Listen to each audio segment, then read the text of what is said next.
श्री सरस्वती मैया की जय, श्री कृष्णचंद्र भगवान की जय। आज हम चर्चा करेंगे तिथि कैसे बनती हैं। तिथि के लिए किसी ने कहा कि भाई अमावस्या के लिए सूर्य चंद्र के बीच में पृथ्वी आती है तो अमावस्या होती है, और सूर्य पृथ्वी के बीच में चंद्रमा आता है तो पूर्णिमा होती है। क्या ऐसा होता है क्या? ऐसा एक प्रश्न मेरे पास आया था कि आप इस पर विस्तृत समझाने की कोशिश करें। तो मैं आपको इस विषय में विस्तृत रूप से समझाने की कोशिश कर रहा हूं। आप इसको ध्यानपूर्वक देखें, उस पर मनन करें तो आपको भी बड़ा आनंद आएगा कि तिथि कैसे बनती हैं। तिथि आकाश में प्रत्यक्ष दृश्य नहीं है, चंद्र की कला के अनुसार तिथि चलती है। जैसे जैसे चंद्रमा की कला बढ़ती है वैसे वैसे तिथि भी बढ़ती जाती है, और जैसे जैसे चंद्रमा घटती हैं उसके अनुसार कृष्ण पक्ष की तिथि होती जाती है। अब देखिए, एक वृत्ताकार पथ है, ये एक वृत्त आपको पता है 360 डिग्री का होता है, 360 डिग्री, और इसी में 12 राशियां विद्यमान है। तो 12 का भाग लगा देते हैं इसमें, तो 12 × 36 मतलब 30 प्राप्त होते हैं। अर्थात इस केंद्र से 30-30 डिग्री का कोण बनाते हैं तो हमारी 12 राशियां प्राप्त हो जाएगी।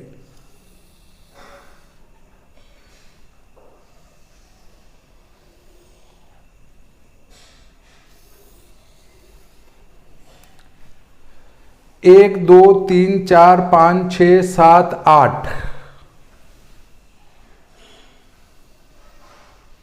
9, 10 और 11, 12 ये असमान दिख रहे हैं। वो अगर चांदे से और प्रकार की सहायता से अगर बनाएंगे चांदे से तो बिल्कुल समान वितरण दिखेगा। अब देखें, एक ये ले लेते हैं मेष, ये वृषभ, मिथुन, कर्क, सिंह, कन्या, तुला, वृश्चिक, धनु, मकर, कुंभ और मीन। ये 12-12 राशियों के भाग हैं। अर्थात मेष यानी मिंडा, भेड़, उसकी आकृति के तारे हैं बने हुए, और वो भेड़ की आकृति बनी हुई है। अब भेड़ की आकृति में आप देखेंगे कि वो आकृति यहां से लगाकर इतनी बड़ी है, 30 अंश इतनी बड़ी है। इसमें एक प्रश्न आया था विद्वान का कि ऐसा नहीं है कि सारी राशियां समान विभागात्मक हैं, अर्थात प्रत्येक राशि 30 अंश की नहीं है। बिल्कुल बात सत्य है, क्योंकि वहां कोई नाप के 12 राशियां नहीं बनाई गई हैं, परंतु ये हमारे दिव्य दृष्टा ऋषियों की देन है, जिनने किस आधार पर इनको 30-30 अंशों में बांटा है ये वो अपनी दिव्य दृष्टि से ही बता सकते हैं। हमने जो 30 अंश की एक एक राशि बताई है वो पूरा विश्व इसी को मानता है कि 30-30 अंश की एक एक राशि होती हैं। आकाश मंडल में अगर इनकी दूरियां नापेंगे तो कम ज्यादा भी निकलेगी। हो सकता है मेष की दूरी जो है वो 35 अंश हो और इसकी जो है 25 अंश ही हो, पर वो समान विभाग बांटे हैं हमारे ऋषियों ने, इस पर हम चर्चा नहीं करेंगे। अब चलते हैं, सूर्य जो घूमता है वो इन 12 राशियों पर घूमता है। सूर्य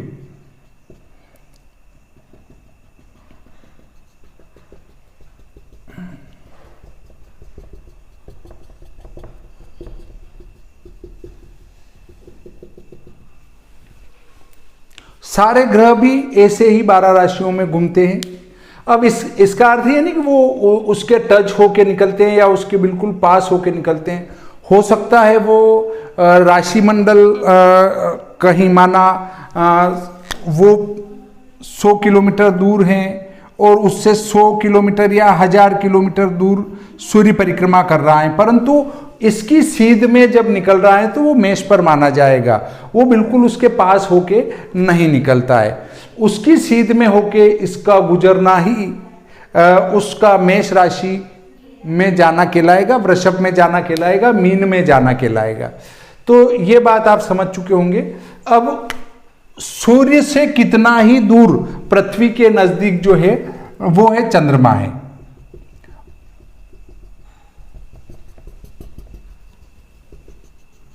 वो चंद्रमा यहां पर गति कर रहा है, चंद्र।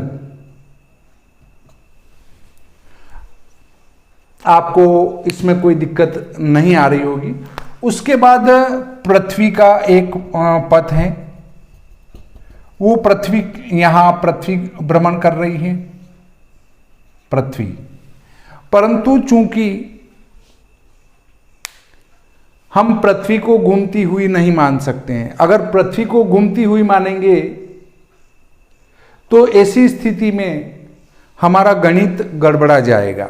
इसलिए हमने इन ग्रहों को तो चलना बताया है और पृथ्वी को यहाँ की बजाय हमने स्थिर एक केंद्र में मान लिया है, जो कि पृथ्वी स्थिर है और एक ही स्थान पर विद्यमान है, वो यहाँ पर है। और इस पृथ्वी को केंद्र मानकर सारे ग्रह भ्रमण करते हैं। तिथि को उत्पन्न करने वाले सूर्य और चंद्रमा हैं, दोनों ही ग्रह मिलकर तिथि को उत्पन्न करते हैं। अब देखिए, माना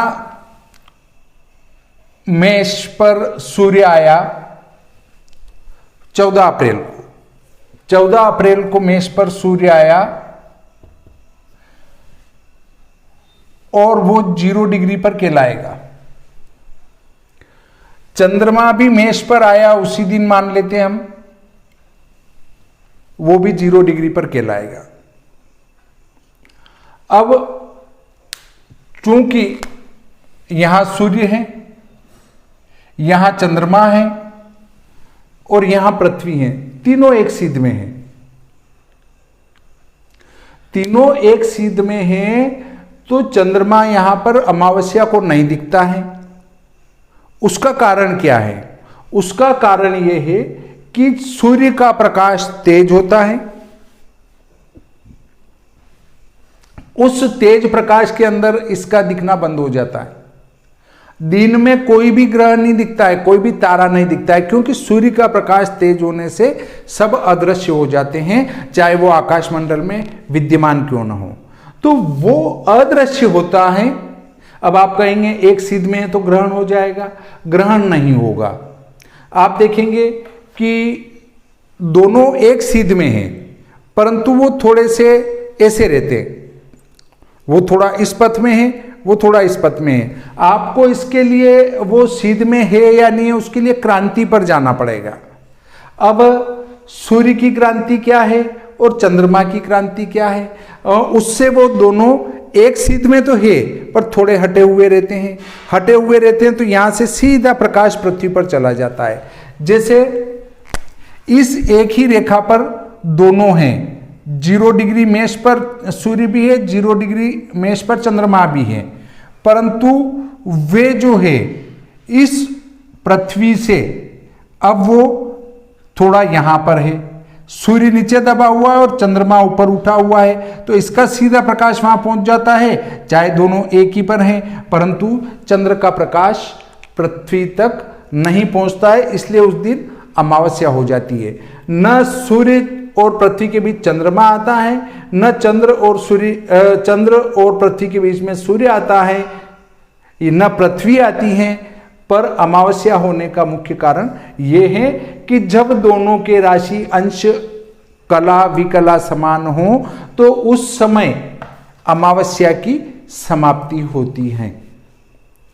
और जैसे ही अमावस्या की समाप्ति हुई, अब अगली तिथि कैसे बनेगी ये देखिए। इसकी जो मध्यम गति है वो 735 है। चंद्रमा की मध्यम गति 735 है और सूर्य की जो मध्यम गति है वो 59 कला है। ये कला, ये भी कला है। तो प्रतिदिन ये कितना आगे बढ़ता है देखो, 15 में से 9 गए तो 6, 13 में से 6 गए 7 और 6, 60 का भाग लगाएं तो 6 कम 6, 6 कम 6 अर्थात 11 अंश 16 कला का मध्यम मान से अंतर आता है। तो जब सूर्य की गति, चंद्रमा की गति 900 कला तक हो जाती है, 900 कला तक परम गति होती है और घटकर 600 हो जाती है।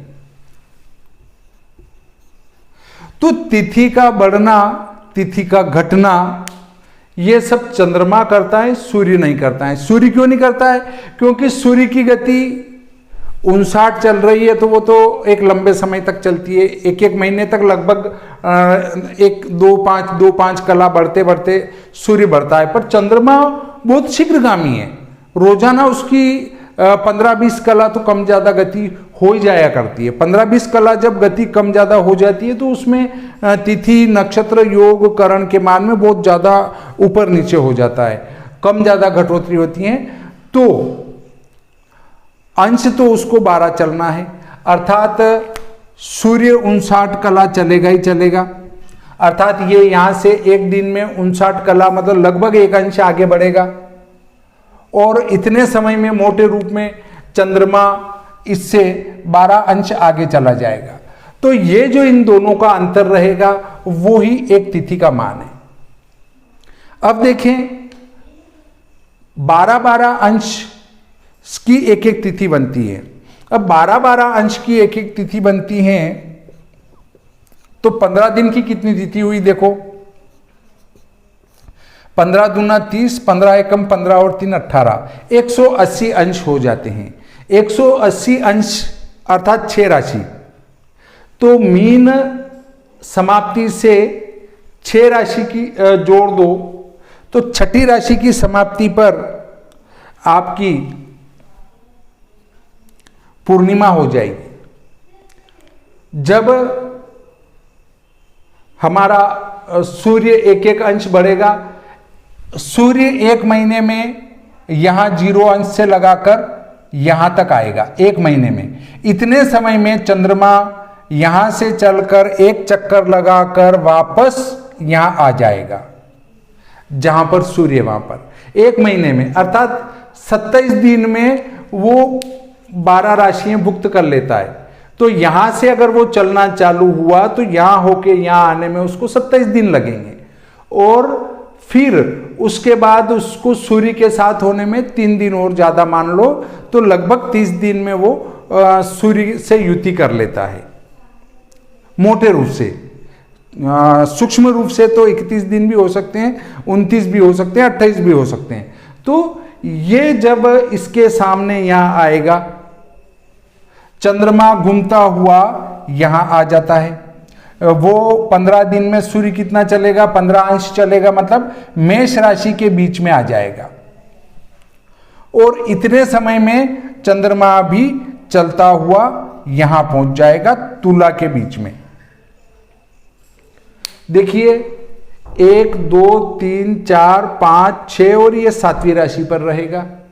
तो इसके ठीक बीच में आएगा तो चंद्रमा जब घूमता हुआ यहां आएगा और सूर्य घूमता हुआ जब यहां आ जाएगा तब पूर्णिमा होगी और सूर्य स्पष्ट में से चंद्र स्पष्ट में से सूर्य स्पष्ट को घटाएंगे और अंतर 180 आएगा तो उस समय पूर्णिमा की समाप्ति होगी। अर्थात चंद्र से सूर्य से चंद्रमा जैसे जैसे 12 अंश आगे बढ़ता है वैसे वैसे एक एक तिथि स्वतः होती जाती है। अर्थात सूर्य भी चलेगा और चंद्रमा भी चलेगा, पर उनका अंतर जिस समय ठीक 12 डिग्री हो जाएगा तो एक तिथि उत्पन्न हो जाएगी।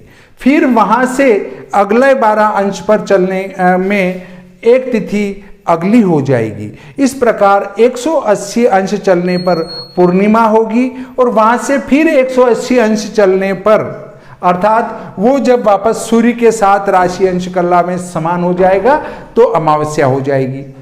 अब ये बात आप समझ चुके होंगे कि तिथि कैसे बनती है, अर्थात सूर्य एक एक अंश चलता है, उससे चंद्रमा भी आगे हो जाता है चलता हुआ, तो जब वो इससे 12 अंश आगे बढ़ जाता है तो एक तिथि उत्पन्न हो जाती है। अब आप कहेंगे तिथि घटती कैसे है, बढ़ती कैसे, वो भी बताता हूं। आपको सूर्य से चंद्र को 12 अंश तो चलाना ही है, पर वो 12 अंश चलने में जब चंद्रमा की गति 735 से घटकर 600 हो जाती है, तो वो 12 अंश चलने में चंद्रमा को 60 गति की बजाय 66 गति लग जाती है। और 66 गति लग जाती है तो माना कोई नक्षत्र भरणी मान लेते हैं, भरणी का मान 59 गति और 50 पल हैं रविवार को, और सोमवार को भरणी नहीं लेते हैं, या एकम ले लेते हैं, प्रतिपदा तिथि का मान 59 गति 50 पल है। अब द्वितीया के दिन द्वितीया का मान 66 गति हो जाता है, तो 60 गति से एक दिन अधिक नहीं होता है। एक दिन रात में 60 गति होते हैं, 30 गति दिन के, 30 गति रात के, पर वो फिक्स 30 गति नहीं होते हैं। कभी दिनमान छोटा हो तो रात्रिमान बड़ा हो जाता है, रात्रिमान छोटा हो तो दिनमान बड़ा हो जाता है। ये बात तो आप समझ ही चुके होंगे। तो अब द्वितीया 66 गति हो गई, तो चूंकि 66 गति तो 60 गति तो यहां रह गई, और फिर मंगलवार को आपकी दूज 6 गति और हो जाएगी। अब तिथि की वृद्धि कैसे हुई ये आप समझ चुके होंगे। अब वैसे ही तिथि घटेगी कैसे उसको भी बताता हूं मैं। जब चंद्रमा की गति 900 हो जाती है तो उसको 12 अंश चलने में समय नहीं लगता है, शीघ्र पार कर लेता है वो 12 अंश। तो अब देखें कि माना रविवार को प्रतिपदा तिथि का मान है 5 गति 50 पल, और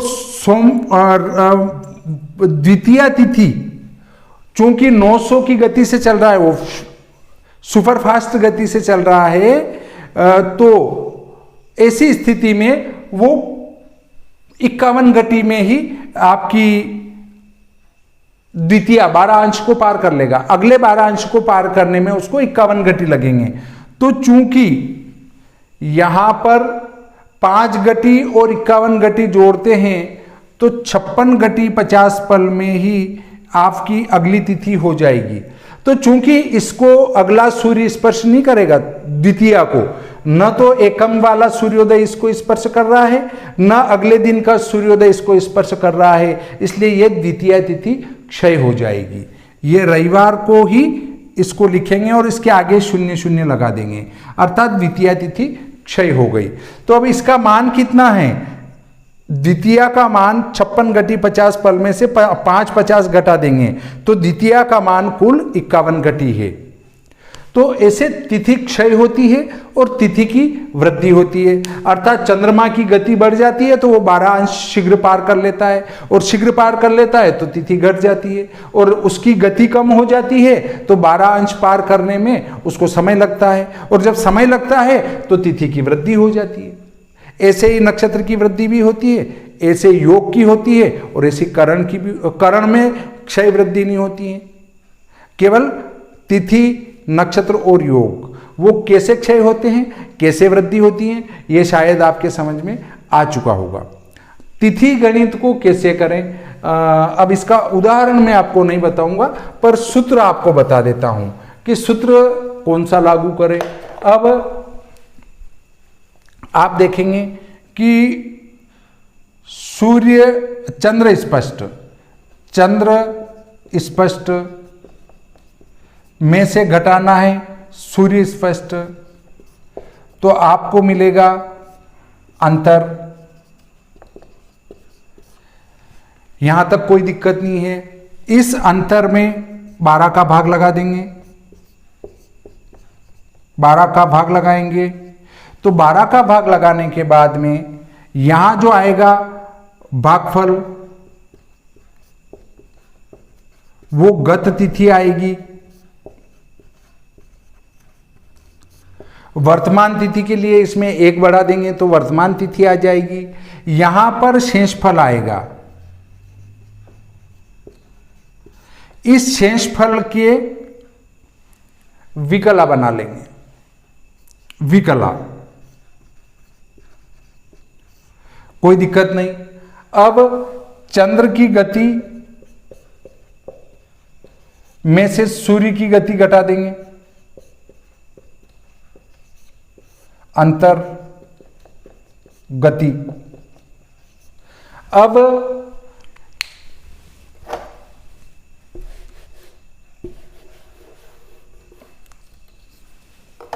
इसका भी विकला बना देंगे।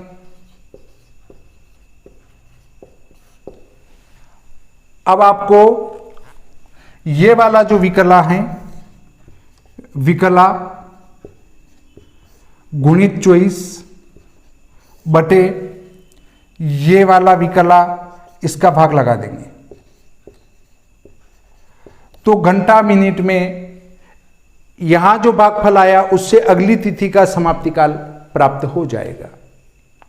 परंतु इस प्रकार से वर्तमान के पंचांगों में अगर आप तिथि का मान निकालेंगे तो वो पंचांग से मेल नहीं खाएगा। क्यों नहीं खाएगा? क्योंकि उसमें वो जो नासा की फाइल होती हैं उससे वो गणित कंप्यूटर सॉफ्टवेयर से कर रहे हैं, तो वो मान और ये हमारे गणित का मान एक नहीं मिलेगा। आप किसी भी पंचांग को इस प्रकार से टेस्ट करोगे तो आपका उससे मेल नहीं खाएगा। अब यहाँ जो भागफल आता है घंटा मिनट में, उसको ये ग्रह स्पष्ट समय में जोड़ेंगे तो तिथि का समाप्ति काल प्राप्त होगा। जैसे तिथि ये सूर्य चंद्र स्पष्ट हैं प्रातः 5:30 बजे के, तो 5 घंटे 30 मिनट में ये घंटा मिनट जोड़ देंगे तो हमारा तिथि का समाप्ति काल आएगा। पर वो पंचांग के जो तिथि का समाप्ति काल है उससे मेल नहीं खाएगा, किसी भी पंचांग से आप मिलान करें तो, क्योंकि वो नासा की फाइल से इस चीज को ले रहे हैं और उससे वहाँ मेल नहीं खाना है। इसके लिए और भी सूत्र प्रयुक्त होते हैं, पर भारतीय ज्योतिष में अन्य कोई सूत्र का प्रयोग नहीं किया जाता है, इसलिए वो आपस में मेल नहीं खाएंगे। इसके लिए आप नासा की फाइल का ही उपयोग कर सकते हैं। परंतु आज हमारा प्रकरण था कि तिथि कैसे बनती है। शायद आपको ये समझ में आ चुका होगा कि तिथि किस प्रकार बनती है, तिथि को कैसे निकालते हैं। अब इसमें आपको और अन्य कोई समस्या नहीं रही होगी। वो जो एक ने प्रश्न किया था कि सूर्य के बीच, सूर्य और पृथ्वी के बीच में चंद्रमा आता है तो वो वाले तो सूर्य और चंद्र ग्रहण में फार्मूले लगते हैं, वो फार्मूले या सूत्र यहाँ प्रयुक्त नहीं होते हैं। तिथि निर्माण में उन सूत्रों का कहीं से कहीं तक कोई प्रयोग नहीं होता है। शायद ये वीडियो आपको पसंद आएगा, तो आप मेरे वीडियो को पसंद करें। देखते हुए अगर यहाँ उंगली लगा देते हैं तो आपका कोई नुकसान नहीं है, और फिर भी आपको पसंद नहीं आए तो ना पसंद करें, वीडियो देखते हुए यहाँ उंगली लगा दे, कोई अलग से खर्च नहीं लग रहा है। यदि आप मेरे से निरंतर जुड़े रहना चाहते हैं तो सब्सक्राइब अवश्य करें। यहाँ सब्सक्राइब लिखा हुआ आता है लाल अक्षर में, उस पर उंगली लगाएंगे, फिर बेल आइकन खुलेगा अर्थात घंटी का निशान खुलेगा, उस घंटी के निशान को भी दबाएंगे तो आपको निरंतर नए वीडियो की जानकारी प्राप्त होती रहेगी और आप मेरे से निरंतर जुड़े रहेंगे। तो आज का ये प्रकरण यहीं पर समाप्त करता हूँ। श्री सरस्वती मैया की जय, श्री कृष्णचंद्र भगवान की जय।